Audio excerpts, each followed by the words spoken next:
અમદાવાદના immigration agent સામે પંજાબમાં ફરિયાદ. પંજાબના એજન્ટ સાથે 91.75 લાખની છેતરપિંડી આચરી. અમદાવાદના એજન્ટે વર્ક પરમિટના નામે છેતરપિંડી કરી છે. વર્ક પરમિટ માટેના સ્પોન્સર લેટર ખોટા નીકળ્યા. યુવાનો બ્રિટન પહોંચ્યા બાદ ખબર પડી કે નોકરી નથી. યુરેનસ એજ્યુકેશન ઇમિગ્રેશન સામે ફરિયાદ નોંધાઈ છે.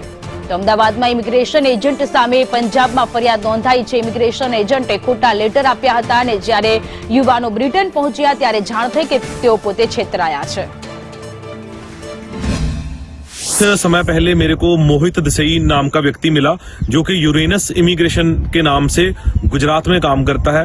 इसने हमें बोला कि मैं यूके का वर्क परमिट का काम करता हूं, आप मुझे एप्लीकेंट दिया करो, उन बच्चों के हम कॉस्ट लेटर देंगे आपको और उन बच्चों को गारंटी 100% यूके में जाकर काम मिलेगा और वो बच्चे सेटल हो जाएंगे. हमने 5 लगभग बच्चे इनको दिए जी. तकरीबन 18 से लेकर 18.5 लाख रुपए तक पर बच्चे के हिसाब से 91,75,000 रुपये हमने इनको दिए.